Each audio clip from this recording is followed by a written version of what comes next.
معنى الدعاء والذكر لغة واصطلاحا دعاء او ذکر د دې معنی څه ده ورکه چې د یو شي په معنی باندې ته پوه شي که نه نو پر روانو خبرو باندې ته پوهېږي دا ذکر څه ته وایي دا دعا څه ته وایي په عربۍ کې ولې دې ذکر ته ذکر وایي ولې دې دعا ته دعا وایي نو دا د کتاب په اوله کې دا مسله بیان شوې ده او حل شوې ده بتوفیق الله وایي چې د دعا لغوي معنی ګوره کله چې لغوي معنی وویلی شي دې څه مطلب وي دې کې سوچ ته ضرورت شته نه لغت کم لغت کې انګلیش کې مونږ کوم ژبه کې پارسي کې که فرانسي کې دا دعا د څه ټکی دی دا ذکر د څه ټکی دی نو زه به تاسو ته اوس په جرمني ژبه کې دې وضاحت کوم لغوي مطلب څه مطلب شو عربي لغت کې د دې معنی چې دې څه مطلب دی لغت کې اصل کې په عربي لغت کې دا دعا دې ته وایي چې ته یو شی خپل طرف ته میله کې په څه طریقې سره په اواز کولو سره چې ته اواز وکړې ولې د اواز کې چې دا شی دا کس دا زه خپل طرف ته میله کړم دې ته په عربي کې وایي دعا او ځکه عرب وایي دعا الرجل الرجلا هغه سړي اواز وکړو هغه بل سړي ته نو دا دعا دلته معنی څه ده اواز کول اصل کې دی لغوي مطلب دی سوال کولو تم دعا وایي په عربي کې یوازې اواز کولو ته دعا نه وایي سوال کولو تم دعا وایي لکه د بني اسرائیلو واقع چې کله ورته موسی علیه السلام ووایي چې تاسو غوا حلاله کوئ نو هغوی ډایرکټ خو غوا حلاله نه کړه هغه ووایي قالو ادعو لنا ربک ادعو لنا دې ځای کې ادعو لنا مطلب تپوس وکړه د خپل رب نه نو دلته دعا په معنی د څه ده د تپوس ده نو د دعا لغوي دوه مشهورې معنی دي اواز کول یا تپوس کول بیا په قرآن کې د دعا ټکي په مختلفو معنو سره راغلی دي هغه په دې کتاب کې ذکر شوي دي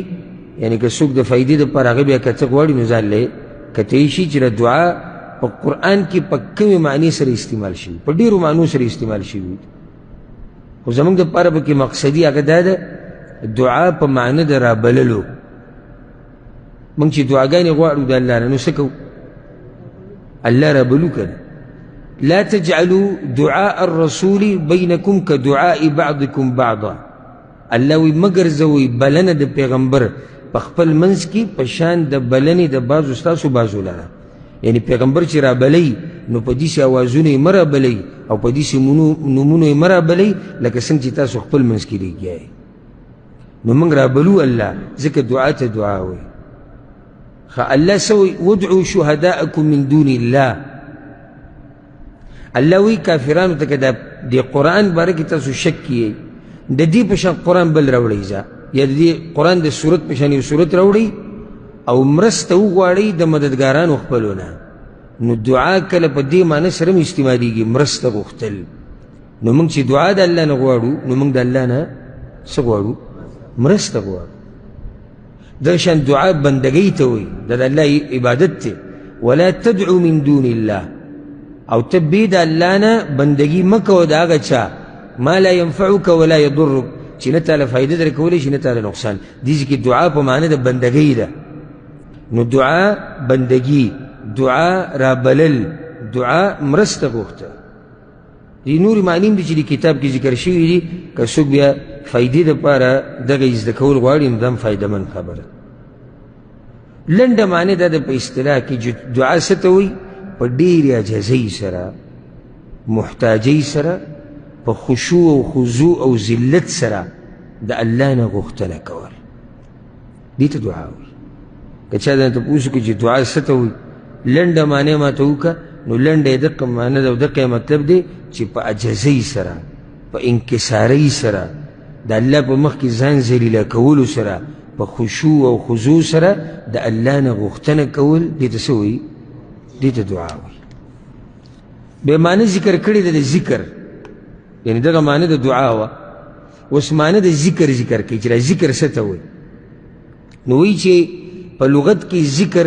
د دې دپاره دوه مشهورې معنی دي یو الذکوره ضد الانوثه،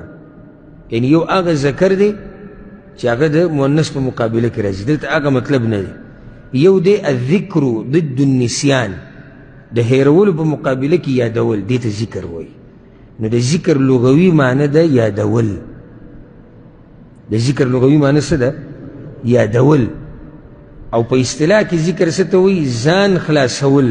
د تعریف دلته ذکر دی ځان خلاصول د غفلت نه. ځان به ته څنګه خلاصوې د غفلت نه؟ چې الله یاد کړي، او د الله یاد په خپله ژبه جاري ساتل، دې ته ذکر وایي. او بیا وایي او د هغه الفاظو او کلماتو ورد کول چې شریعت پې ترغیب ورکړی دی. علم دی د هغه کلماتو او الفاظو ورد کول چې شریعت په هغې باندې ترغیب ورکړی، دې ته ذکر د الله وایي. نو ذکر په لغت عربي کې معنی یادول دي. په شریعت کې ذکر څه ته وایي؟ اصطلاح کې د الله یادول دې دپاره چې ته ځان بچ کړې د غفلت نه، او د الله دا یادول دې دپاره کې چې زه پې الله ته نږدې شم، زه پې جنت ته نږدې شم، او زه د جهنم نه لرې شم. دا معنی دی د ذکر او دا مطلب دی. دا به خلاصه ذکر کړه، اگر که کتاب کې خبره لږه اوږده ده او کتاب کې به تاسو تفصیل ځان له کتی شي.